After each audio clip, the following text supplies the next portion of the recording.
So now let us continue with what we had been discussing in the previous class.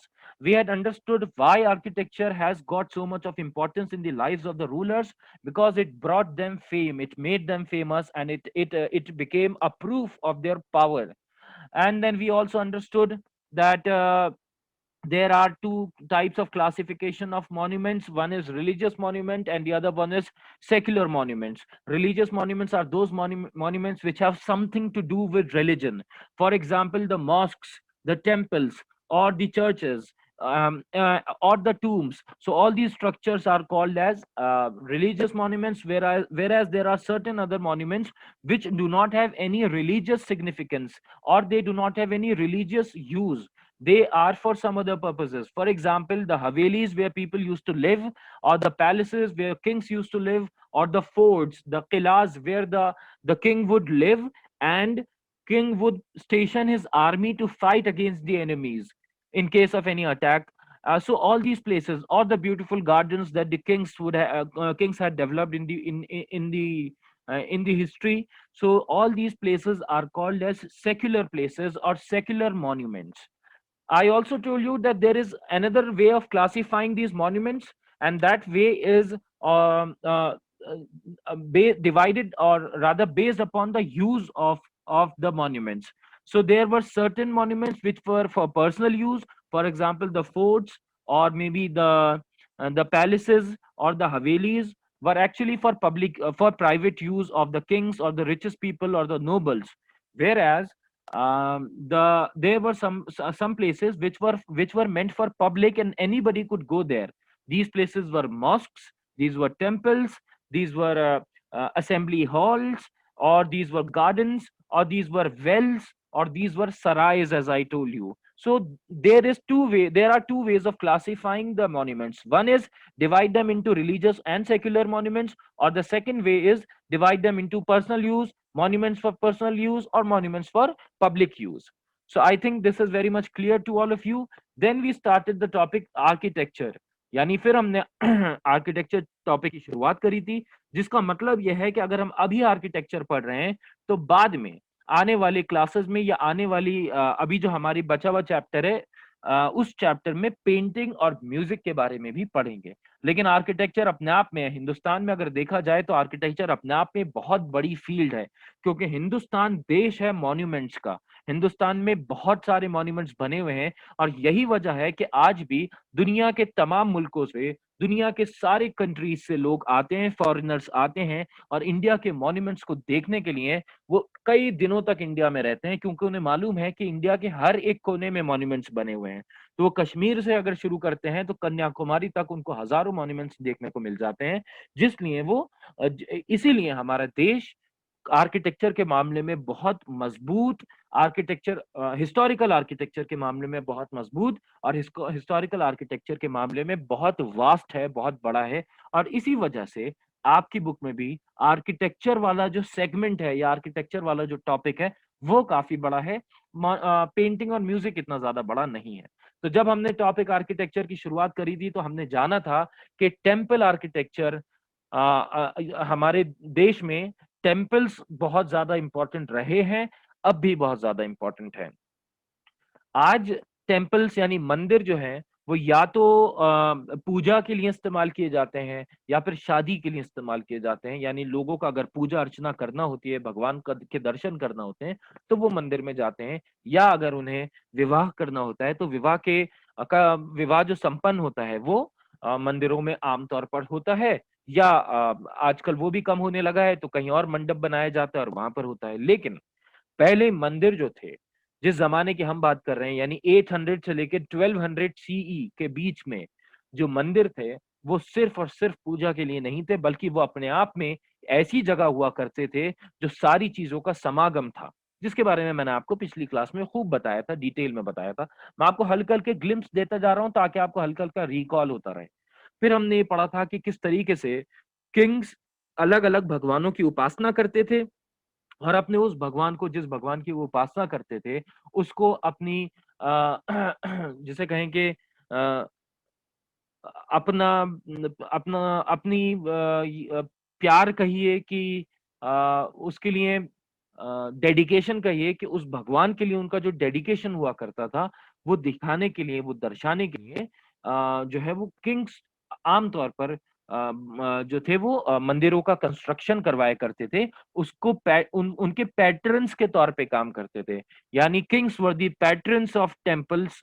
और patterns का मतलब जो होता है, ओके, सो पैटर्न्स का मतलब होता है उसके उसका संरक्षण करने वाले, या उसको प्रमोट करने वाले, या उसके लिए फाइनेंशियल सपोर्ट देने वाले जो होते थे उस कंस्ट्रक्शन के लिए, वो किंग्स हुआ करते थे, और इसीलिए उन्हें पैट्रन किंग्स कहा जाता था।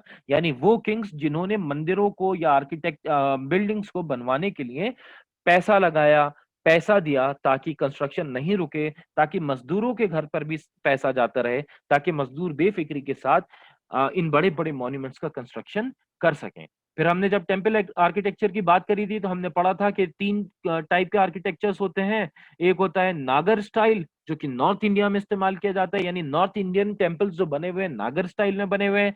फिर हमने पढ़ा था कि नागर स्टाइल के अलावा एक जो साउथ इंडिया में टेम्पल्स बने हुए हैं वो द्रविड़ स्टाइल के टेम्पल्स बने हुए हैं। और फिर हमने ये भी जाना था कि डेक्कन वाला जो एरिया है, जो कि साउथ इंडिया और नॉर्थ इंडिया के बीच में पड़ता है, वहां पे वेसारा स्टाइल है। वेसारा स्टाइल का मतलब वहां पे मिक्स्ड है, फ्यूजन है, इंडियन नॉर्थ इंडियन स्टाइल का और साउथ इंडियन स्टाइल का।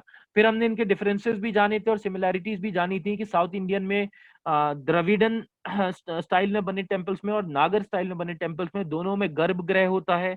हमने दूसरा ये भी जाना था कि दोनों में मंडप्स हुआ करते थे, यहाँ पे भी। और हमने ये जाना था कि नॉर्थ इंडियन टेम्पल्स में शिखर होता था, तो साउथ इंडियन टेम्पल में उसे विमानम कहा जाता था।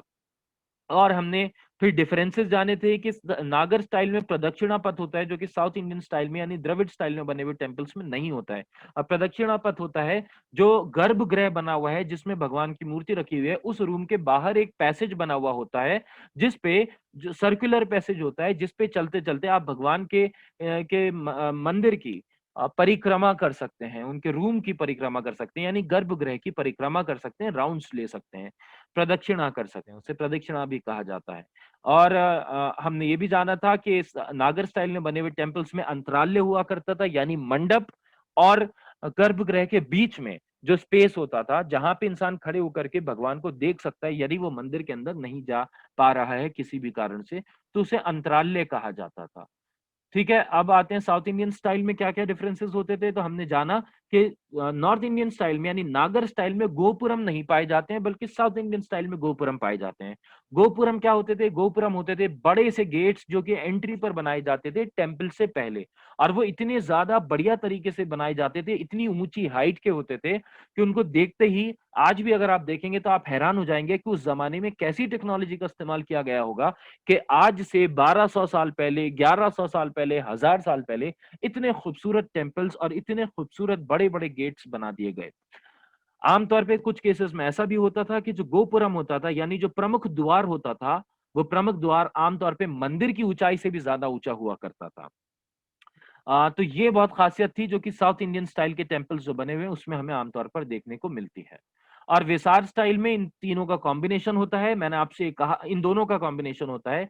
मैंने आपसे ये कहा था कि आप लोग इस बात का ध्यान रखिएगा कि आप तीनों टेम्पल्स का नाम लिखिए, तीनों स्टाइल्स का, द्रविड़ स्टाइल, नागर स्टाइल एंड वेसार स्टाइल। और जहां जहां पे टेम्पल्स, जो जो टेम्पल्स इस स्टाइल में बने हुए हैं वो आपकी बुक में दिए हुए हैं, मैंने आपका हाईलाइट भी किया था।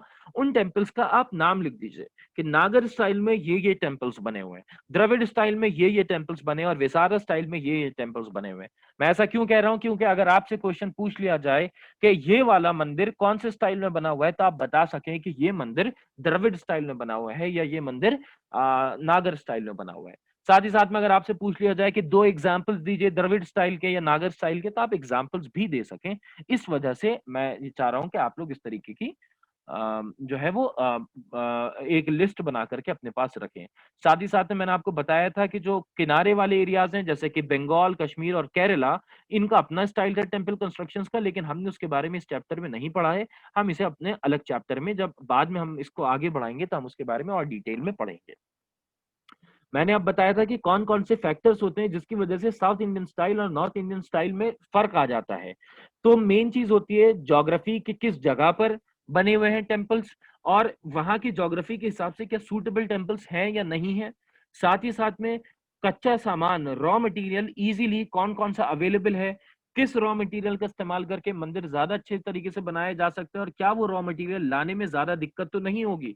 क्योंकि पहले ट्रांसपोर्टेशन इतने अच्छे नहीं हुआ करते थे कि साउथ इंडिया का कोई भी रॉ मटेरियल जो अच्छा हो उसे नॉर्थ इंडिया में ला करके इस्तेमाल किया जा सके, या रॉ मटेरियल नॉर्थ इंडिया का साउथ इंडिया में इस्तेमाल किया जा सके। हालांकि तब भी हम देखेंगे कि बहुत सारे मॉन्यूमेंट्स में ऐसा किया गया है, मगर आमतौर पर हम जो जानने की कोशिश करते हैं तो वो ये एक फैक्टर है जो कि जिम्मेदार होता है कि टेम्पल का स्ट्रक्चर इस बात पे डिपेंड करता है कि उसमें कौन कौन सा रॉ मटेरियल इस्तेमाल किया गया है। साथ ही साथ में सबसे इंपॉर्टेंट आ जाता है स्किल ऑफ द आर्टिजन्स, यानी आर्टिजन्स की क्या स्किल है, वो आर्टिस्ट जिन जो टेम्पल के कंस्ट्रक्शन में अपनी भूमिका निभा रहे हैं, वो आर्टिस्ट कितने स्किलफुल हैं। और नॉर्थ इंडिया के आर्टिस्ट का अलग स्टाइल था बनाने का, साउथ इंडिया के आर्टिस्ट का अलग स्टाइल था मंदिरों के कंस्ट्रक्शन का, इसीलिए हम ये डिफरेंसेस देख पाते हैं। अब आ जाते हैं इस्लामिक आर्किटेक्चर पे। जब ऐसा हुआ कि 800 से लेकर के 1200 तक तो हमने पढ़ा था कि ज्यादातर जो रूलर्स थे वो हिंदुइज्म को फॉलो करते थे। फिर एक समय ऐसा आया कि 1200 में जो था वो 1200 के बाद दिल्ली सल्तनत की जब स्टार्टिंग हो गई थी तो मुस्लिम रूलर्स ने रूल करना शुरू कर दिया था। और जैसा मैंने आपको पहले भी बताया है कि मुस्लिम रूलर्स आमतौर पे टर्की या अफगानिस्तान से आए थे India.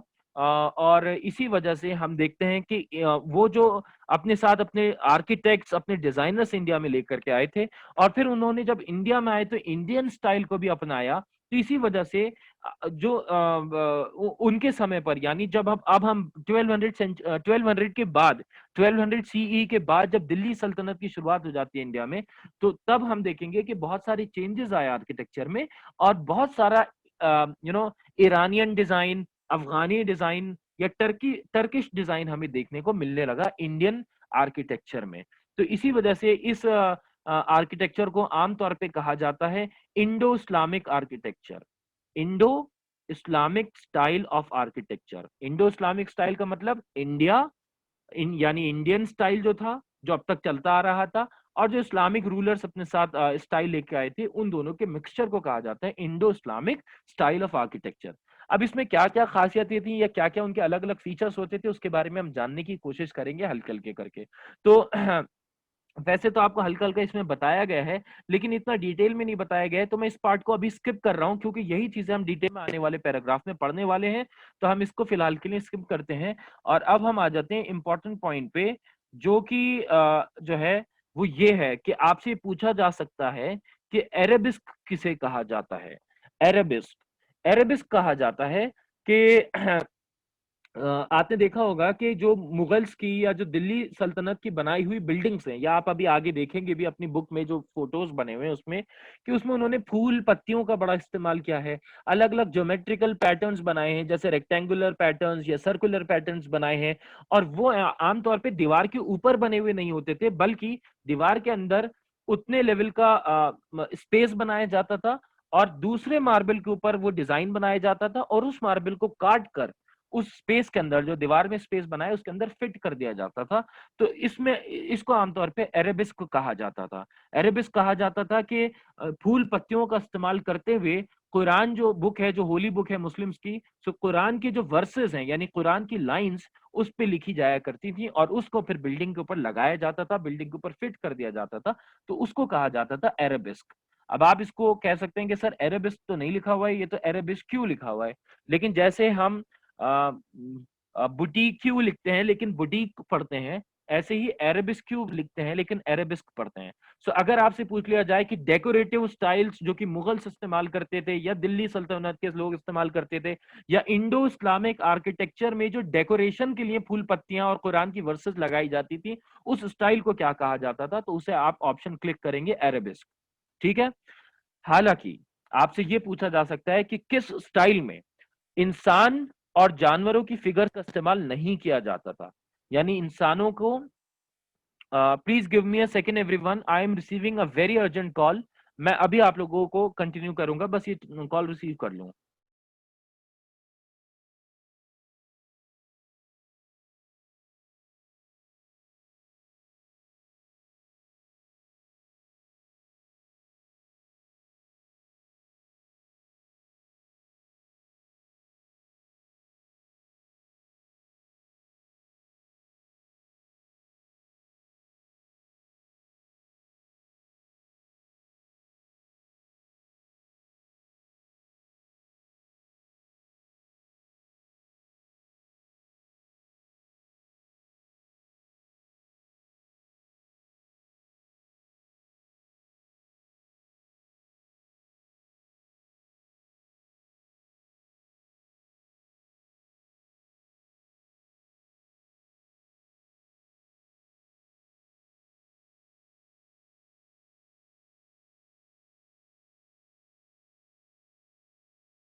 Yes, so I was telling you कि इंडो इस्लामिक आर्किटेक्चर में आमतौर पे जितनी भी चीजें बनाई गई हैं उसमें आपको इंसानों की और जानवरों की जो फिगर्स हैं, यानी इंसान और जानवर बने हुए कभी भी उन पेंटिंग्स में या उन जो है वो बिल्डिंग्स में जो डेकोरेशन के लिए इस्तेमाल किए जाते हैं वो आपको इंसान और जानवर देखने को नहीं मिलेंगे, क्योंकि आमतौर पर उनका यूज जो है वो इस्लाम में प्रोहिबिटेड है और इसीलिए उनको उसको अन इस्लामिक माना जाता था। इसीलिए इंडो इस्लामिक आर्किटेक्चर में जितनी बिल्डिंग्स बनाई गई हैं उन बिल्डिंग्स में आप फूल पत्तियों के डिजाइन या कुरान की वर्सेस तो लिखी हुई देखेंगे, लेकिन आपको इंसान और जानवरों की मूर्तियां या इंसान और जानवरों के डिजाइन आपको उसमें बने हुए नहीं दिखेंगे।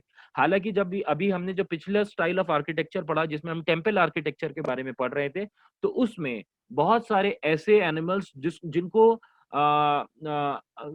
यानी जिनकी उपासना करी जाती है या ये कहिए कि जिनको रिस्पेक्ट किया जाता है, उन एनिमल्स की फिगर्स को हम देखते हैं कि मंदिरों की दीवारों पर बनाया जाता है और वही कहीं ना कहीं डिजाइन की तरह होते थे।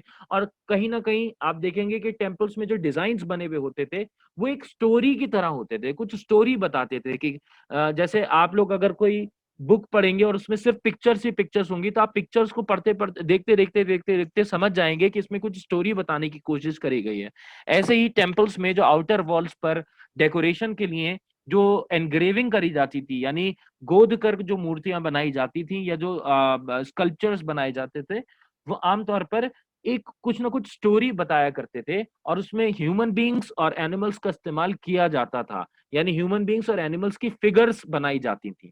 लेकिन इंडो इस्लामिक आर्किटेक्चर में उसका इस्तेमाल नहीं किया गया। एक और चीज जो हम देखेंगे कि बिल्डिंग मटेरियल के लिए आमतौर पर बड़े बड़े पत्थरों का इस्तेमाल किया जाना यहाँ पे शुरू हो गया और रेड सैंडस्टोन का और व्हाइट मार्बल का बहुत ज्यादा इस्तेमाल करना शुरू कर दिया गया इंडो इस्लामिक आर्किटेक्चर के टाइम पर। इसलिए आप देखेंगे कि बहुत सारी जो बिल्डिंग्स हैं जो कि 1200 के बाद बनी, यानी इंडो इस्लामिक आर्किटेक्चर की जो बनी हुई बिल्डिंग्स हैं उस स्टाइल में बनी हुई बिल्डिंग्स में आमतौर पर रेड कलर के पत्थर का इस्तेमाल किया गया है और या व्हाइट कलर के पत्थर का इस्तेमाल किया गया है। तो आप आने वाली जितनी पिक्चर्स देखेंगे उसमें यही देखेंगे कि आमतौर पर या तो रेड होगा या ब्राउन होगा। वो ब्राउन एक शेड होता है रेड का, इसलिए उसको ब्राउन नहीं कहते, उसको रेड सैंडस्टोन ही कहा जाता है।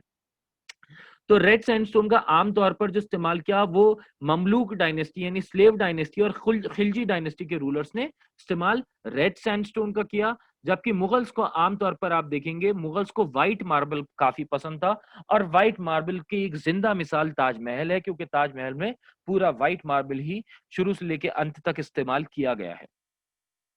अब आते हैं इस सवाल पर कि और क्या-क्या खासियतें थी इंडो इस्लामिक आर्किटेक्चर की। तो उसमें इसमें आपको एक बहुत ही बड़ा सा कॉन्सेप्ट बताने की कोशिश करी गई है जो शायद इस समय आपके लिए समझना मुश्किल होगी और शायद मेरे लिए समझाना इसलिए मुश्किल होगी क्योंकि मैं अगर मेरे पास कोई मॉडल होता तो वो मॉडल बना करके मैं आपके लिए जरूर मैं आपको बना करके दिखा सकता था कि कैसे इस्तेमाल किया जाता था, कैसे आर्चेस बनाई जाती थी। तो इसमें आर्चेस बनाने का तरीका आपसे पूछा गया है, लेकिन मुझे नहीं लगता कि आपसे एग्जाम में आर्चेस बनाने का तरीका पूछा जाएगा। और इस टॉपिक को हम रखते हैं तब के लिए कि जब हमारी और आपकी स्कूल में मुलाकात होगी तो मेरे पास एक मॉडल बना हुआ है वो मैं आपके लिए लेकर के आऊंगा और उसमें मैं बना के आपको दिखाऊंगा कि कैसे आर्चेस बनाने से मजबूती आ जाया करती थी। या अगर कोई मुझे ढंग की वीडियो मिल गई, क्योंकि मैंने बहुत सारी वीडियोस तलाशने की कोशिश करी लेकिन सारी वीडियोस इतने हाई लेवल की थी कि शायद आपकी समझ में आ पाना थोड़ा सा मुश्किल था। अगर मुझे कोई ढंग की वीडियो मिलती है जो आप आसानी से समझ भी जाएं और आपका काम भी आसान कर दे तो वो मैं आपको जरूर व्हाट्सएप ग्रुप पर भेज दूंगा और आप लोग समझ जाइएगा कि वो मैंने आर्चिस से जुड़ी हुई वीडियो भेजी है। मैं उसमें लिख करके भेजूंगा तो आप समझ जाएंगे कि वो इंडो इस्लामिक आर्किटेक्चर से जुड़ी हुई वीडियो है जिसमें आर्चेस का इस्तेमाल किया जाता था। अब सवाल यह है, मैंने 2-3 बार आपसे कह दिया आर्चेस आर्चेस आर्चेस, ये आर्चेस होते क्या है? ज्यादातर आप देखेंगे कि जितनी भी इंडो इस्लामिक समय पर बनाई गई बिल्डिंग्स हैं उसमें ऐसे करके आपको ये ऊपर की तरफ से राउंड हुआ हुआ मिलेगा। अगर आप मेरा कर्सर देख पा रहे हैं, मैं यहाँ पे फोकस कर रहा हूँ इस एरिया में, तो आप देखेंगे कि ये राउंड हुआ हुआ ऊपर से आपको दिखता है। ठीक है, ये राउंड दिखेगा आपको यहाँ पे भी। अगर आप इस हिस्से पे नजर दौड़ा पा रहे हैं, ये अगर आपको ये हिस्सा दिख रहा है, ठीक है, ये वाला हिस्सा, तो यहाँ पे भी आप देखेंगे कि राउंड हुए हुए इसको आर्चेस कहा जाता है। यानी दरवाजे और एंट्रीज होती है वो आमतौर पे ऊपर से आर्च होती थी, ऊपर से घूमी हुई हुआ करती थी। यानी आमतौर पे हम देखते हैं वैसे तो ऐसा होती थी कि बिल्कुल सीधी होती थी ऐसे करके दरवा भाई ये 2 पिलर्स हैं, ये दो पिलर्स हैं और एक पिलर ये है, एक पिलर ये है, ठीक है। वैसे तो दो दो पिलर बराबर बराबर बने हुए हैं इसमें, लेकिन आमतौर पे एक पिलर ऐसे लिया जाता है और एक पिलर ऐसे लिया जाता है और उसके ऊपर सीधा पत्थर ऐसे करके डाला जाता था। लेकिन इन्होंने जो स्टाइल अपनाया वो था कि ऐसे करके, ये अगर आप देख पा रहे हैं कर्सर को गौर से, मैं फिर से इसको थोड़ा बड़ा कर देता हूँ। हाँ, अगर आप देख पा रहे हैं तो ऐसे करके ये राउंड ले लिया करते थे, बल्कि सीधा नहीं लेते थे, तो इसको कहा जाता आर्चेस। तो बहुत सारी बिल्डिंग्स में आप देखेंगे इंडो इस्लामिक टाइम में जो बिल्डिंग्स बनाई गई हैं या इंडो इस्लामिक आर्किटेक्चर में जो बिल्डिंग्स बनाई गई हैं, वह आमतौर पर आर्चेस उसमें जरूर आपको देखने को मिलेंगी। गेट्स में आर्चेस देखने को मिलेंगी आपको। और दूसरा एक चीज आपको और देखने को मिलेगी जिसे कहा जाता है डोम। तो आप देखेंगे ये ऊपर सर्कुलर डोम बना हुआ है। तो ये ऊपर से आमतौर पे आप अगर अब भी गौर करेंगे तो बहुत सारी जगहों पर, जैसे रजा लाइब्रेरी में ऊपर की तरफ ऐसा डोम बना हुआ है। इसी तरीके से बहुत सारी मस्जिदें, यानी बहुत सारी जो मॉस्क्स बनी हुई होती हैं, तो आप मस्जिदों में भी देखेंगे ऊपर की तरफ ऐसे डोम बना हुआ होता है जो सर्कुलर होता है, यानी स्फेरिकल होता है, बेसिकली हाफ स्फेरिकल होता है, तो सेमी स्फेयर कहा जा सकता है इसको, जो ऊपर की तरफ होता है। तो इससे होता क्या है कि जब आप, इससे फायदा क्या होता है कि जब आप अंदर जाएंगे, इस गेट के अंदर जाएंगे और अंदर खड़े होकर के जब ऊपर की तरफ देखेंगे, तो आपको बहुत ग्रैंड वाली, बहुत बड़ी वाली फीलिंग आएगी। आपको ऐसा लगेगा कि आप किसी बहुत बड़े से स्ट्रक्चर के नीचे खड़े हुए हैं। एक और फायदा होता था कि जब कभी अगर आप डोम नहीं बनाए और आप सीधा सीधा लिंटर डालते हैं, तो जब आप लिंटर डालते हैं तो आपको नीचे कई सारे पोल्स खड़े करना पड़ते हैं, कई सारे पिलर्स खड़े करना पड़ते हैं, ताकि वो लिंटर नीचे ना गिर जाए। लेकिन जब डोम बनाया जाता है तो डोम की टेक्नोलॉजी कुछ इस तरीके की होती है कि इसका प्रेशर डिवाइड हो जाता है, यानी ग्रेविटी इसकी डिवाइड हो जाती है। ये मैं आपको कभी बाद में समझाऊंगा पूरी डिटेल में कि कैसे डोम की ग्रेविटी अलग तरीके से काम करती है। जब ग्रेविटी डिवाइड हो जाती है, प्रेशर डिवाइड हो जाता है, जिसकी वजह से बीच में ज्यादा जोर नहीं पड़ता है, जो बीच वाला हिस्सा है उसमें ज्यादा जोर नहीं पड़ता है, ज्यादा फोर्स और प्रेशर नहीं होता है उस पर। इस वजह से उसके गिरने की संभावना, नीचे गिरने की संभावना बहुत कम हो जाती है, बल्कि ना के बराबर ही रह जाती है। अगर बहुत पुराना हो गया, 200-300 साल पुराना हो गया, तो शायद गिर जाए, लेकिन हम देखते हैं कि 800 साल से खड़े हुए हैं ये, और कई सारे भूकंप आए, लेकिन कभी भी ये डोम नहीं गिरे। तो क्या फायदे होते हैं? पहला फायदा कि बड़ा अंदर आप खड़े होते हैं तो जब ऊपर देखते हैं तो आपको बहुत बड़ा, बहुत ग्रैंड सी बिल्डिंग लगती है। और दूसरा ये कि इसमें पिलर्स की जरूरत नहीं पड़ती है, क्योंकि ये अपने आप में ही प्रेशर को डिवाइड कर लेता है। तो मुझे उम्मीद है कि आपको ये बात समझ में आई होगी। तो हमने दो चीजें समझी कि इंडो इस्लामिक आर्किटेक्चर में दो चीजों का इस्तेमाल किया जाता था। एक था आर्चेस का, जिसके बारे में यहां देखा हमने, और एक है डोम का। तीसरी चीज जो आमतौर पर इस्तेमाल करी जाती थी वो थी मीनारे, जिनको मिनारेट्स कहा जाता है इंग्लिश में। तो मिनारेट्स कहा जाता है, इस पीरियड के आर्किटेक्चर में आमतौर पे मिनारेट्स का भी, यानी मीनारों का इस्तेमाल किया जाता था। मीनारे क्या होती थी? पतली सी, लंबी सी, ऊंची ऊंची बिल्डिंग्स हुआ करती थी, जिसको मीनार कहा जाता था। और उसका एक परफेक्ट एग्जाम्पल जो हमें देखने को मिलता है वो है ये मीनार, जिसे हम कहते हैं कुतुब मीनार। ठीक है, इसे हम कहते हैं कुतुब मीनार। सो ये है कुतुब मीनार। ऑल राइट, तो ये किसी के हाथ के निशान भी आ चुके हैं। मैंने किसी से पीडीएफ, ऑल राइट, चलो तो ठीक है। तो ये this is the Qutub Minar, if you can see. आपका फोकस उससे हटाते हैं और इस पे लाते हैं, और बाहर करूं? हाँ ठीक है। So this is, as we can see, this is Qutub Minar. All right, ये तो ज्यादा जूम इन हो गया है।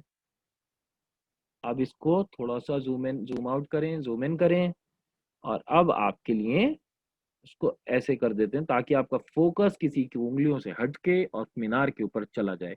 और ये है मीनार, इसको कहा जाता है कुतुब मीनार। और आप देख सकते हैं कि अगर मैं फोटो में भी लेके जा रहा हूं तो कितनी हाइट पर जा रहा है ये।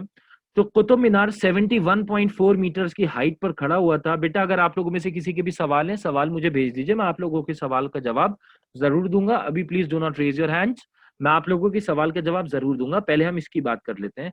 तो ये मीनारे जो हैं, ये आमतौर पे, ये तो खैर कुतुब मीनार है, सबसे बड़ी मीनार है, जिसकी शुरुआत कुतुबुद्दीन ऐबक ने करी थी। लेकिन कुतुबुद्दीन ऐबक उसको पूरा नहीं करवा पाए, तो इल्तुतमिश ने, जो उनके दामाद थे, तो इल्तुतमिश जो उनके बाद में फिर राजा बने, कुतुबुद्दीन ऐबक के बाद जो सुल्तान बने, तो सुल्तान इल्तुतमिश ने इस कुतुब मीनार को पूरा करवाया था। और ये जो कुतुब मीनार है ये 71.4 मीटर पे था।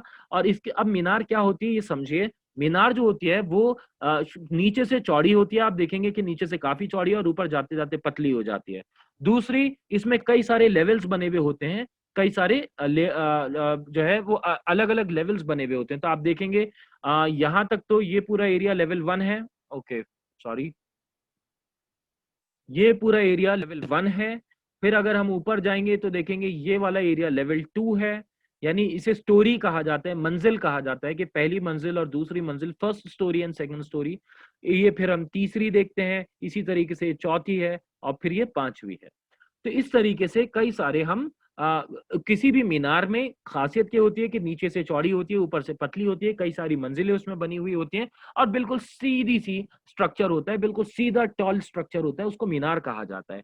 तो आप देखेंगे कि आमतौर पर मस्जिदों के बाहर भी, मस्जिदों के एंट्री पर कह सकते हैं आप, कि मस्जिदों में साइड्स में मीनार बनी हुई होती हैं। ऐसे ही ताजमहल में हम देखते हैं कि चारों तरफ मीनार बनी हुई हैं, और मीनार इस तरीके से बनाई गई हैं कि अगर कभी भूकंप आता है तो मीनार बाहर की तरफ गिरेंगी, ताजमहल के ऊपर नहीं गिरेंगी। तो ये मीनारे भी हैं, जो ये मीनारे जो हैं ये भी इंडो इस्लामिक आर्किटेक्चर का एक बहुत प्रोमिनेंट फीचर है, जो हमें आमतौर पर देखने को मिलती हैं। अब आ जाते हैं कि अलग अलग राजाओं ने क्या क्या काम करवाए थे, क्या क्या बनवाया था, तो उसको देख लेते हैं थोड़ा सा।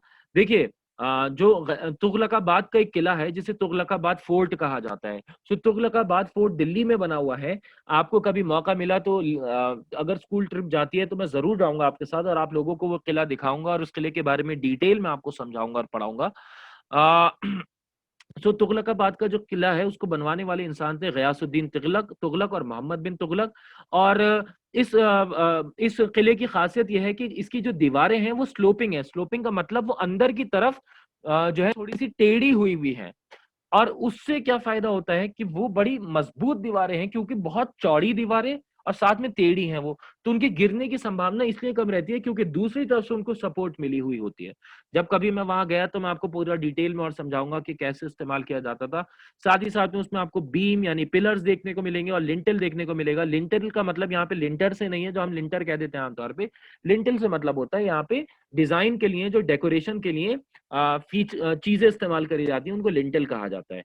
इसी तरीके से एक चीज होती है कियोस्क। कियोस्क में आपको सर्च करके दिखाता हूँ कि कियोस्क किसको कहा जाता है। कियोस्क आमतौर पे आप राजस्थानी स्टाइल में देखेंगे कि राजस्थानी स्टाइल में बहुत इस्तेमाल किया जाता था कियोस्क। अब कियोस्क क्या होता है हम देखते हैं। कियोस्क इन मॉन्यूमेंट्स सर्च कर रहा हूं मैं आप लोगों को खोल के जल्दी से इसकी पिक्चर दिखा देता हूँ। कियोस्क इन मॉन्यूमेंट्स, हाँ।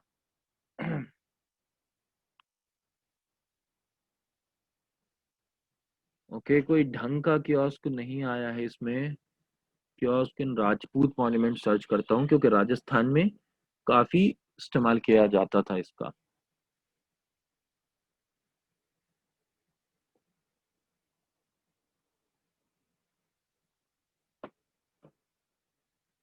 ऑल राइट, चलिए एक एग्जाम्पल के तौर पर हम कुछ ये वाला ले लेते हैं। हाँ, ऑल राइट। आप लोग अगर पिक्चर, आप लोग पिक्चर देख पा रहे हैं क्या? Are you able to see the picture और not? Please tell me, are you able to see the picture? Okay, अभी आपको पिक्चर नहीं दिख रही होगी, मुझे स्क्रीन स्टॉप करके दोबारा शेयर करना पड़ेगी, रुकिए। All right, so this is a kiosk. Kiosk किसे कहा जाता था? ये जो बाहर जो लगा हुआ है ना, ये कियोस्क है। अगर आप ओके, अगर आप लोग देख पा रहे हैं, आप अगर पीछे की तरफ देखेंगे, पीछे की तरफ जहां मेरा कर्सर है, मैं उसको जूम इन करने की कोशिश करता हूं। हाँ, ये अगर आप देख पा रहे हैं, ये इसे कियोस्क कहा जाता है। कियोस्क क्या होता था कि पिलर्स बनाए, देख रहे हैं आप, पिलर्स बने हुए हैं, और पिलर्स के ऊपर एक डोम बना दी, या पिलर्स के ऊपर एक लिंटर डाल दिया, तो इसको कहा जाता था कियोस्क। और आमतौर पर ये राजस्थानी आर्किटेक्चर में बहुत यूज किया जाता था। तो जब इंडिया में मुस्लिम रूलर्स ने रूल करना शुरू किया, तो उन्होंने फिर राजस्थानी स्टाइल से इस चीज को अपनाया और इसको अपने यूज करना शुरू कर दिया। तो ये लाइन से सारे कियोस्क बने हुए हैं, अगर आप देख सकते हैं तो। और कियोस्क के अंदर आर्चेस बनी हुई हैं, अगर आपको दिख रहा है तो कियोस्क के अंदर भी आर्चेस बनी हुई हैं। तो राजस्थानी स्टाइल ने इंडो इस्लामिक आर्किटेक्चर के स्टाइल को अपनाया, और इंडो इस्लामिक आर्किटेक्चर स्टाइल ने राजस्थानी स्टाइल को अपनाया, और इस तरीके से एक मिक्सचर बन गया, एक फ्यूजन बन गया।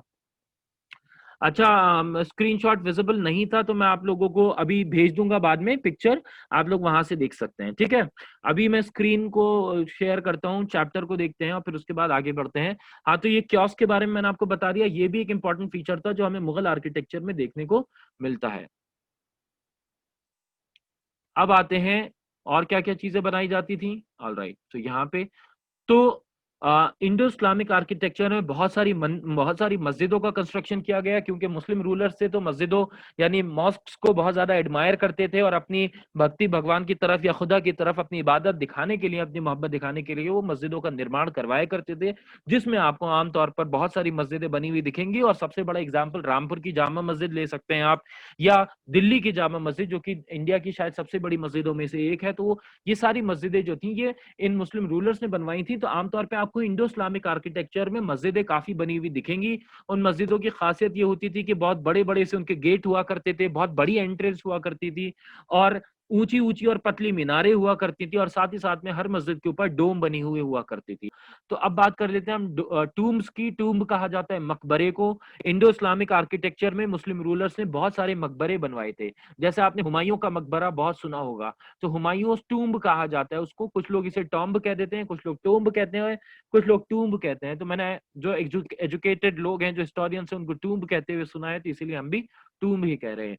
सो ये जो टूम्स बने हुए होते थे, क्या मतलब होता था, या मकबरे का क्या मतलब होता था? जैसे मैंने आपको कल बताया कि मकबरे का मतलब होता है जहाँ पे किसी भी राजा की या किसी भी बड़े इंसान की कब्र होती थी। मुस्लिम्स में, क्योंकि इस्लाम में जो है वो जब किसी की डेथ हो जाती है तो उनको दफनाया जाता है, जमीन में उनको दफनाया जाता है, तो वहां पे कब्र बनाई जाती है। तो जिस किसी राजा की या किसी बड़े इंसान की, किसी सूफी सेंट की कब्र हुआ करती थी, तो उसको मकबरा आमतौर पे कहा जाता था, जो किसी की याद में बनाया जाता था। अच्छा, अब सवाल यह है कि मकबरे के अंदर क्या होता था आमतौर पे, जनरल पैटर्न क्या होता था? मकबरे पे एक तो डोम होता था, ठीक है। दूसरे डोम जो होता था उसी के नीचे कब्र हुआ करती थी। जो जो मेन डोम है, जो मेन सर्कल है, सेमीस्फेयर है, उसके नीचे हुजरा हुआ करता था, उसको हुजरा कहा जाता था। यानी उस कमरे को, जो कमरा डोम के खास नीचे है, उसको कहा जाता था हुजरा। और हुजरे के अंदर जो था मेन बीच में कब्र बनी होती थी, जिसको मेहराब कहा जाता था। और इसको एक्चुअल में इंग्लिश में हम सेनोटाफ कहते हैं। सेनोटाफ का मतलब होता है ऐसी जगह जहां पे कब्र एक्चुअल में तो नहीं है, लेकिन कब्र का निशान बनाया गया है। अब इसका मतलब क्या हुआ? इसका मतलब ये हुआ कि जब इंसान, जैसे ताजमहल में अगर आप जाएंगे, तो ताजमहल में जब आप एंट्री लेंगे मेन डोम के नीचे, तब आप देखेंगे उस मेन रूम के अंदर, उस हुजरे के अंदर शाहजहां की और मुमताज महल की कब्र बनी हुई है। लेकिन लोग आपसे अक्सर ये कहेंगे कि ये उनकी असली कब्र नहीं है। असली कब्र जो है वो उसके जस्ट नीचे जमीन में है, यानी उस जमीन में, मिट्टी में उनकी कब्र है, और ऊपर उसका पहचान के लिए निशान बना दिया गया है। ऊपर एक नकली कब्र बना दी गई है ताकि लोगों की समझ में आए कि जस्ट इसके नीचे जमीन में उनकी कब्र है। अब ऐसा क्यों? ऐसा इसलिए क्योंकि ताजमहल या कोई भी टूम्ब आमतौर पर हाइट पर बनाया जाता था, एक चबूतरे के ऊपर बनाया जाता था, एक प्लेटफॉर्म के ऊपर, एक स्टेज के ऊपर बनाया जाता था, बड़ी सी स्टेज या बड़े से प्लेटफॉर्म के ऊपर बनाया जाता था, जिसकी वजह से वहां पर तो कब्र हो ही नहीं सकती, कब्र तो जमीन में होती है। इस वजह से ऊपर जो है उसकी पहचान के लिए सेनोटाफ बना दिया जाता था। प्राइसा बेटा प्लीज मुझे मैसेज कर दीजिए, मैं जैसे ही अभी फ्री होऊंगा पढ़ा करके तो आपके सारे सवालों का जवाब जरूर दूंगा। इसके अलावा मकबरों में और क्या खासियत होती थी? खासियत होती थी गार्डन्स की। आमतौर पर इंडो इस्लामिक आर्किटेक्चर में आमतौर पर इंडो इस्लामिक आर्किटेक्चर में गार्डन्स का, अच्छा, जिनको मेरी आवाज क्लियरली नहीं आ रही हो वो प्लीज मीटिंग छोड़कर रीज्वाइन कर लीजिए, तो आपको शायद मेरी आवाज आ जाएगी। आमतौर पर मकबरे में गार्डन्स का इस्तेमाल किया जाता था। गार्डन्स बहुत ज्यादा बने हुए होते थे, और बहुत अच्छे अच्छे पैटर्न में गार्डन्स बने हुए हुआ करते थे। आपको, अगर आपने ताजमहल की पिक्चर्स देखी हैं, तो ताजमहल के बाहर आपने देखा होगा कि कितना खूबसूरत सा गार्डन बना हुआ है। तो मुगल्स ने आमतौर पर गार्डन्स का बहुत ज्यादा इस्तेमाल किया है। अब हुमायूं के मकबरे के बारे में थोड़ी सी बात कर लेते हैं। ऐसा हुआ कि जब हुमायूं, मैंने आपको बताया था कि जब बाबर का रूल रहा, बाबर के बाद हुमायूं का रूल रहा, हुमायूं को शेर शाह सूरी ने हमला कर दिया, तो हुमायूं को छोड़ के जाना पड़ा। और हुमायूं फिर 15 साल बाद जब वापस आए, तो फिर उन्होंने रूल किया, लेकिन 6 महीने के अंदर ही उनकी डेथ हो गई, और फिर अकबर को राजा बना दिया गया। लेकिन अकबर जो थे उस टाइम पे सिर्फ 13 साल के थे। फिर उन्होंने 17-18 साल के जब वो हो गए, तो उन्होंने अपनी गद्दी संभाली, यानी अपना थ्रोन संभाला, और उस पर उन्होंने खुद फैसले लेना शुरू किए। तो जब 18-19 साल के हो गए, तो उसके बाद हुमायूं की जो वाइफ थी, शायद बेगम बेगम आरा कहा जाता था उनको, तो हुमायूं की जो वाइफ थी, उन्होंने उनकी याद में मकबरा बनवाने के लिए अकबर से कहा। तो अकबर ने उसमें कुछ मतलब अकबर ने जो भी पैसे वगैरह चाहिए थे वो पैसे वगैरह दिए, और जो है वो उनकी वाइफ ने, हुमायूं की वाइफ ने अपने हस्बैंड की याद में मकबरा बनवाया। तो इस बात की इंपॉर्टेंस इसलिए है कि हम ताजमहल को हमेशा याद करते हैं, और हम ये कहते हैं कि ताजमहल जो है वो शाहजहां ने अपनी वाइफ के रिस्पेक्ट में या उनकी मोहब्बत में बनवाया था। तो उसे उसे ये कहा जाता है कि देखिए वो कितना कितना उनसे प्यार करते थे या कितनी उनसे मोहब्बत करते थे कि उन्होंने उनकी याद में ताजमहल बनवा दिया। लेकिन हम अक्सर भूल जाते हैं कि हुमायूं का मकबरा जो है वो किसी फीमेल ने बनवाया था अपने हस्बैंड की याद में। और इसका जो स्ट्रक्चर है, इसके स्ट्रक्चर को, इसके डिजाइन को बहुत हद तक कॉपी किया गया ताजमहल बनवाने में, और इसीलिए इसको कहा जाता है सेकंड ताजमहल। एक्चुअल में ये पहली बिल्डिंग थी जो मुगल्स ने बनवाई थी, पहली बड़े लेवल की बिल्डिंग थी जो मुगल्स ने बनवाई थी, क्योंकि बाबर ने कुछ खास बनवाया नहीं था, हुमायूं 6 महीने तक ही रूल कर पाए, तो अकबर ने ये बिल्डिंग बनवाई थी। और ये अकबर के टाइम पर ही पहली बिल्डिंग बनी थी, जो कि हुमायूं की वाइफ ने बनवाई थी, और जो कि कहीं ना कहीं ताजमहल से बहुत ज्यादा सिमिलर है। अब देखिए आप यहाँ पे अगर आप देख पा रहे हैं, तो ये क्या है, ये वही कियोस्क है जो मैंने आपको बताया था कि कियोस्क राजस्थानी स्टाइल में यूज किया जाता है। इसके अलावा ये एक डोम है, इस डोम के अंदर एक और डोम है, ये डबल डोम है। ठीक है, ये जो आपको डोम दिख रहा है, इसके जस्ट अंदर एक और डोम बना हुआ है, ये डबल डोम है जो कि एक्स्ट्रा सिक्योरिटी प्रोवाइड करता था। तीसरी वो किस लिए कि बाहर की जितनी भी चीजें उसका असर ऊपर वाले डोम पे पड़े, अंदर वाले डोम पर नहीं पड़े। तीसरी चीज आर्चेस हैं, बड़ा सा गेट है और आर्चेस बनी हुई है। ठीक है, ये गेट बड़े बड़े ऊंचे ऊंचे गेट हैं और सब में आर्चेस बनी हुई है। अगर आप देखें ये सब जगह आर्चेस बनी हुई है, सब जगह विंडोज में आर्चेस बनी हुई है। अगर आप नीचे भी देख रहे हैं तो आर्चेस का डिजाइन बना हुआ है नीचे। अगर आप ये यहाँ पे देख पा रहे हैं तो आप देखेंगे यहाँ पे भी आर्चेस का डिजाइन बना हुआ है। जरूरी नहीं है कि ये आर्चेस हो अपने आप में, ये बाहर सीमेंट से बनाई गई हो, लेकिन आर्चेस का डिजाइन जरूर इसमें भी बना हुआ है। अब बाहर की तरफ अगर आप देखेंगे तो ये गार्डन बने हुए हैं, दोनों तरफ गार्डन बने हुए हैं, और कम से कम 4 गार्डन्स बने हुए हुआ करते थे। एक बड़े से गार्डन को 4 हिस्सों में डिवाइड किया जाता था, जिसे 4 बाग कहा जाता था। अगर आप देख रहे हैं तो बीच में ये जो है वो एक नहर जैसी बनी हुई है, जिसमें बीच में फाउंटेन्स लगे हुए हैं। और इसके अलावा अगर आप एक और चीज देख पाए तो आप देखेंगे कि कम से कम कुछ 20 फुट या 15 फुट की ऊंचाई पर एक ऊंचाई का चबूतरा बना हुआ है, और इस चबूतरे के ऊपर, इस प्लेटफॉर्म के ऊपर ये जो है ये हुमायूं का मकबरा बना हुआ है। अब चबूतरे के कितना नीचे आप देखेंगे जमीन बनी हुई है, जमीन में दफनाया गया होगा हुमायूं को। लेकिन उनकी ऊपर, यहाँ पर जब आप ऊपर जाएंगे, ये सीढ़ियां हैं, सीढ़ियों से जब आप चढ़ते हुए ऊपर जाएंगे और इस कमरे के अंदर एंटर करेंगे तो इसको कहा जाता है हुजरा। और इस कमरे के अंदर आप एंटर करेंगे तो यहाँ पे आप देखेंगे कि उनकी कब्र बनी हुई है, किसकी, हुमायूं की। तो हुमायूं की कब्र तो यहाँ पे सेनोटाफ बना हुआ है, यहाँ पे एक्चुअल में एक्चुअल कब्र नहीं है, वो एक डिजाइन बना दिया गया है। उनकी एक्चुअल कब्र उसी के जस्ट नीचे मिट्टी के अंदर दफन है।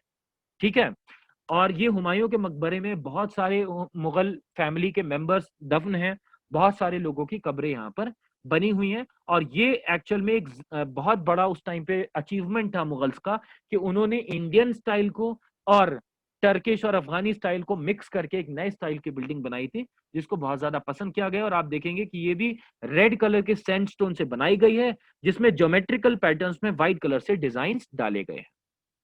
चलिए आगे बढ़ते हैं। अब आ जाते हैं ओके, ये अकबर का किला है। अगर आप अकबर का मकबरा है, अकबर का टूम है, जो कि आगरा में बना हुआ है। आगरा में एक जगह है सिकंदरा, उस जगह में बना हुआ है। और इसमें भी आर्चेस बनी हुई हैं।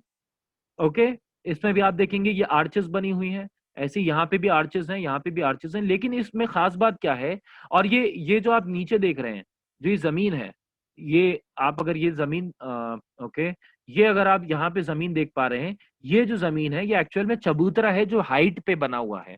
तो अगर आप ग्राउंड से खड़े होकर के फोटो खींचेंगे तो पहले आपको ये चबूतरा दिखेगा, फिर आपको ये दिखेगा। ये उनके कब्र के लिए, उनके मकबरे के लिए मेन एंट्री है। ये बड़ा सा गेट बना हुआ है, और साथ ही साथ में ये फिर से वही कियोस आ गए राजस्थानी स्टाइल वाले जो मैंने आपको बताया था, जो कि ओपन में है, तो आप ऊपर आराम से बैठ करके देख सकते हैं। आप ऊपर आराम से वहां पे हवा अच्छा खासी तेज चलती है, तो आप आराम से हवा को महसूस कर सकते हैं, क्योंकि काफी हाइट पे ये मकबरा बना हुआ है। और ऊपर खुले में एक आंगन बना हुआ है, उस आंगन में आप आराम से घूम सकते हैं। अब आप कहेंगे सर आंगन कहाँ दिख रहा है, यहाँ तो बिल्डिंग से बिल्डिंग दिख रही है, लेकिन उस जस्ट बिल्डिंग के पीछे बहुत बड़ा सा आंगन बना हुआ है, जिसमें आप आराम से टहल सकते हैं, घूम सकते हैं। इसके अलावा अकबर का जो किला है ये 5 मंजिल, सॉरी, अकबर का जो ये मकबरा है ये 5 मंजिल का है, 5 स्टोरी। कैसे? पहली मंजिल ये है, फिर आप देखेंगे दूसरी मंजिल ये है जो इधर भी बनी हुई है दूसरी मंजिल, फिर तीसरी मंजिल ये है जो पीछे तक जाएगी, ये पीछे तक जाएगी, हमें तो आगे से इतनी सी दिख रही है, और चौथी ये बनी हुई है, इधर पीछे की तरफ भी है, और पांचवी फिर फाइनली ये बनी हुई है सबसे ऊपर जो व्हाइट कलर में हमें पीछे की तरफ दिख रही है।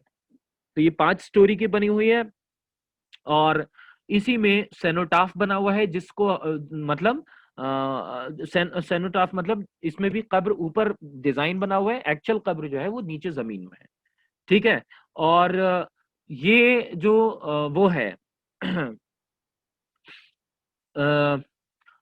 आसपास ये जो मेन उनका जो कमरा है जिसे हुजरा कहा जाता है, जहां उनकी मेन कब्र दफन है, जो मेन जो कब्र बनी हुई है, डिजाइन बना हुआ है, वो उस कब्र के आसपास 8 कमरे बने हुए हैं, 8 रूम्स बने हुए सर्कुलर तरीके से।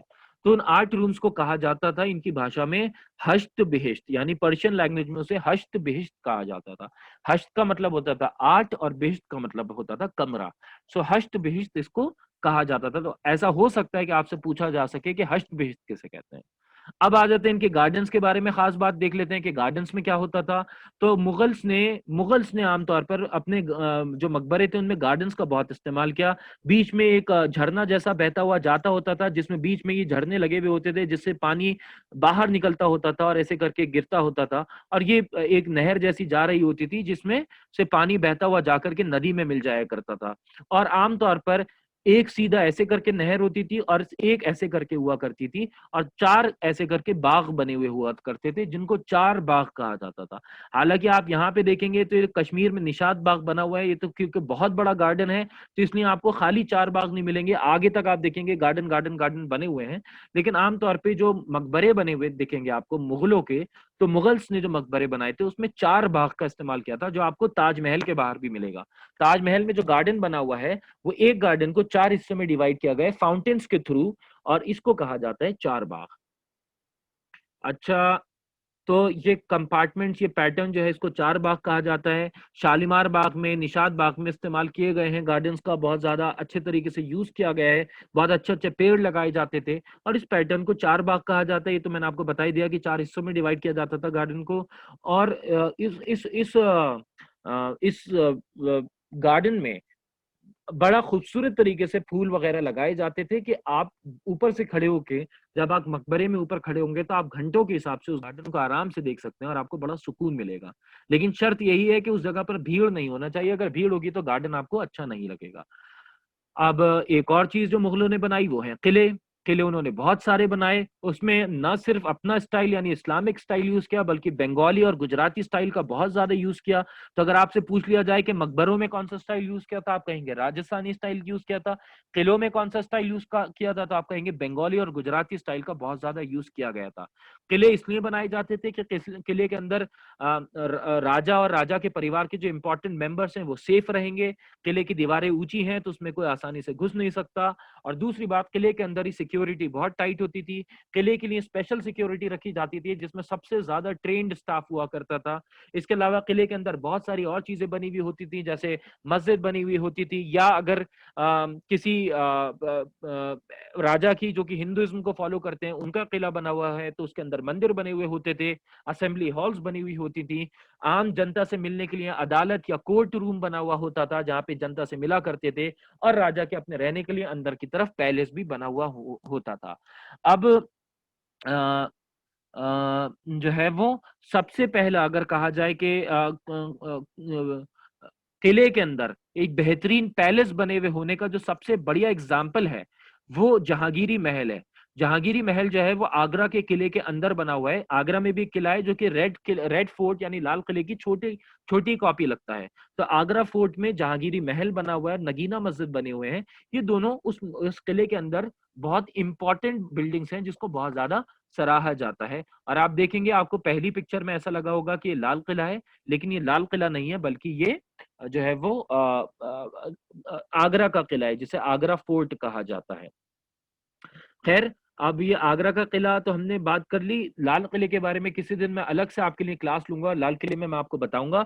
अब हम आगे लास्ट टॉपिक के ऊपर, जो इस हमारे आज की क्लास का लास्ट टॉपिक है, और वो है हवेली और बावली। अब हवेली होती थी, ऐसा होता था कि राजा का जो किला होता था, जैसे आप मान लीजिए लाल किला, आप में से बहुत सारे लोग लाल किला गए होंगे, दिल्ली में जो बना हुआ है रेड फोर्ट, और हो सकता है बहुत सारे स्टूडेंट्स नहीं गए हों। लेकिन वो लोग जो कभी लाल किला जाएंगे तो उनके मैं रिक्वेस्ट करूंगा कि वो बहुत ध्यान से इस बात को देखें कि लाल किला जो पहले बना हुआ था, उसके बाहर चांदनी चौक बनी हुई है, और चांदनी चौक के दोनों तरफ आज बाजार बने हुए हैं। लेकिन बाजारों के पीछे की तरफ अगर हम जाके देखेंगे, तो हम देखेंगे कि बाजार के पीछे बहुत बड़ी बड़ी हवेलियां बनी हुई हैं जिसमें लोग रहा करते थे। वो हवेलियां दरअसल राजा के अपने जो सदस्य होते थे, जो उनके क्लोज लोग होते थे, जैसे बहुत बड़े सिंगर हो गए, बहुत बड़े शायर हो गए, या बहुत बड़े एजुकेशनिस्ट हो गए, बहुत बड़े ब्राह्मण हो गए, या बहुत बड़े बड़े जो भी बड़े बड़े लोग होते थे, या रिच मर्चेंट्स हो गए, बहुत बड़े बड़े बिजनेसमैन हो गए, या बैंकर्स हो गए, ये सारे लोग उन हवेलियों में रहा करते थे जो राजा के किले के सबसे करीब बनी हुई हुआ करती थी। इसके दो कारण थे। एक कारण यह है कि राजा के वो अपने लोग हुआ करते थे, तो राजा को ज्यादा खतरा महसूस नहीं होता था, इसीलिए उनको हवेलियां वहां पे बनाने की इजाजत दे दी थी।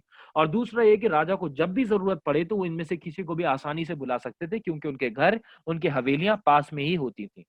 अब ये जो हवेलियां हैं, ये अपने आप में बड़ी खूबसूरत हुआ करती थी। इसमें कई सारे आंगन बने हुए हुआ करते थे। ये आमतौर पे 2 मंजिल की या 3 मंजिल की हुआ करती थी। इसमें बहुत सारी पेंटिंग्स हुआ हुआ करती थी, फूल पत्तियों के डिजाइन में पेंटिंग्स होती थी, जिसको फ्रेस्कोज कहा जाता था। फ्रेस्कोज कहा जाता था। और बहुत खूबसूरत से इसमें एनिमल्स और गॉड्स के और गॉडेसेस की पेंटिंग्स बनी हुई हुआ करती थी। और आमतौर पे अगर आप कहेंगे, मैंने लाल किले का एग्जांपल दिया, इसका मतलब ये नहीं है कि सिर्फ लाल किले के बाहर ही हवेलियां बनी हुई हैं। हवेलियां बहुत अच्छी क्वालिटी की गुजरात में और राजस्थान में बनी हुई हैं। और आप अगर कभी वहां जाएंगे तो बहुत आप देखेंगे कि खूब खूबसूरत हवेलियां, खूब बड़ी बड़ी हवेलियां बनी हुई हैं। एक एक स्टोरी की नहीं, बल्कि 2 स्टोरी 3 स्टोरी हवेलियां बनी हुई होती थी, जिसमें बहुत सारे कमरे होते थे, बड़े बड़े आंगन होते थे, बाहर और अंदर 2 आंगन होते थे। पहले बाहर आंगन होता था, फिर बिल्डिंग होती थी जिसमें कमरे होते थे, और फिर एक अंदर की तरफ आंगन हुआ करता था। तो जो बाहर वाला आंगन होता था वो आमतौर पे मेल्स के लिए हुआ करता था। तो मेल्स से मिलने के लिए जितने भी मेल्स आया करते थे, वो सारे लोग बाहर उस आंगन में बैठते थे, और उनका चाय पानी वगैरह उस आंगन में किया जाता था। और जो फीमेल्स होती थी वो अंदर आया करती थी, और अंदर फीमेल्स के साथ बैठ करके उनका वहां पे खाना पानी हुआ करता था। तो आमतौर पे कम से कम 2 आंगन मिलते थे, और कुछ कुछ घर, कुछ कुछ हवेलियां इतनी बड़ी थी कि उसमें 4 4 आंगन भी हुआ करते थे। अब किसी दिन मौका मिलता है अगर, और हम रिवीजन टाइम पे पूरा कर लेते हैं, तो फिर मैं आपको हवेलियों के अलग अलग फोटोज दिखाऊंगा, डिटेल में समझाऊंगा कि क्या मजेदार उनकी हवेलियां होती थी और कितना अच्छा लगता होगा उन हवेलियों में जाकर।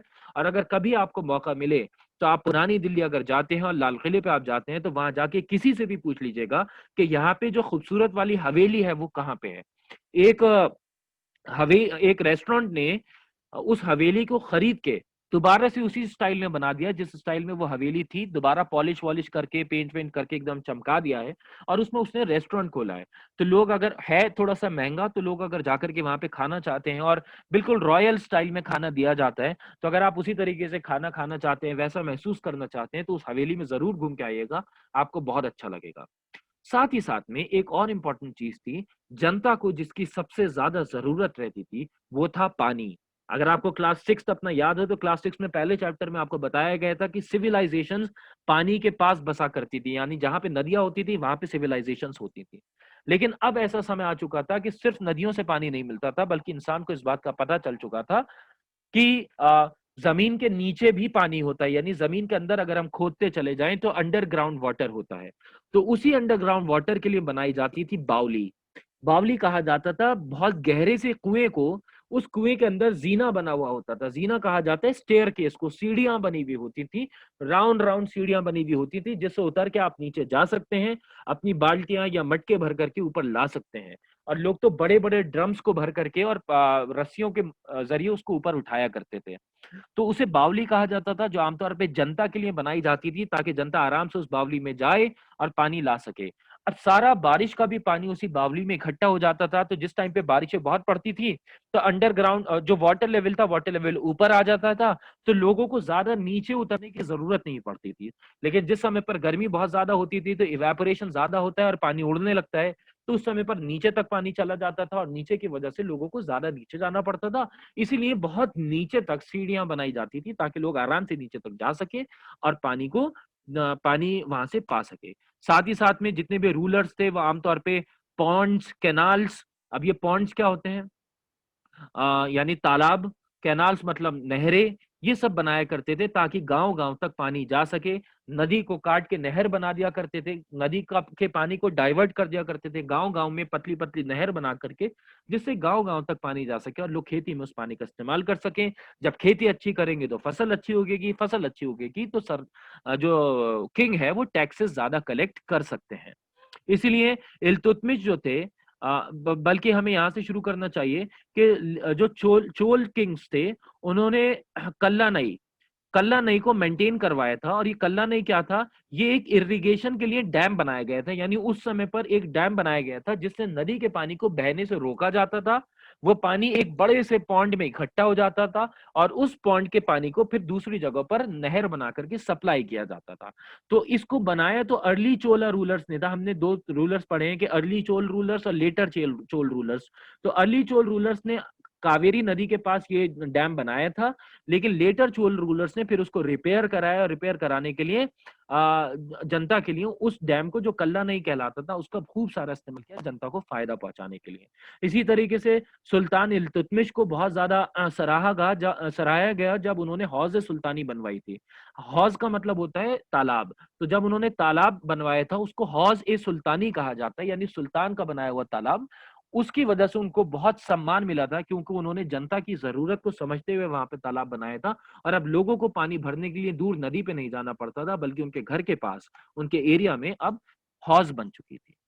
तो अगर मैं आपको एक पिक्चर दिखा सकूं, अगर आप लोग मुझे इजाजत दें, तो मैं आपको बस एक पिक्चर दिखाऊंगा बावली की, कि किस तरीके की बावली बनी हुई होती थी। वैसे आपको याद होगा कि आप लोगों ने एक मूवी थी पीके, अगर आपने पीके मूवी देखी है, तो उसमें आपने देखा होगा कि शुरुआत में पीके जो है वो एक जगह पर बैठा रहता है, जहां पे बहुत सारा मतलब सीढ़ियां बनी हुई हैं। वो एक्चुअल में बावली बनी हुई है। और अगर वो बावली है, अब क्योंकि वहां पे पानी वानी अब उसमें ज्यादा इसको इस्तेमाल नहीं किया जाता है, तो इसलिए वहां पे पानी वगैरह हमें देखने को नहीं मिलता है। मैं एक बावली का फोटो है वो आपको खोल के दिखाता हूँ। हाँ, कुछ इस तरीके का ये किसी की फोटो है जो गूगल पे पड़ी हुई है। मैं आप लोगों के साथ शेयर कर रहा हूँ वो फोटो, और आप देखिए उस फोटो को। अ, मैं आप लोगों को बस ये आखिरी फोटो दिखा के आपका चैप्टर फिनिश हो जाएगा। देखिए, ये है, आप देखेंगे कई सारी सीढ़ियां नीचे तक बनी हुई है, पानी वहां तक अंदर तक चला जाता था, और पानी वहां से पानी निकाल करके लोग ऊपर ला सकते थे और उसका इस्तेमाल कर सकते थे। ठीक है, और ये डिजाइन के लिए आर्चेस बना दिए गए थे। All right, so thank you very much. आप लोगों ने इतना पेशेंटली मुझे सुना, और दो दो क्लासेस आपने अटेंड करी मेरी, so I am very glad and I am very thankful to you. Now I am ending the class, and all the best for your test, today's test. अच्छे से अपना टेस्ट दीजिए, और हमारी मुलाकात कल को, शायद हमारी क्लास होगी तो हमारी मुलाकात कल होगी। So thank you very much, have a very good time.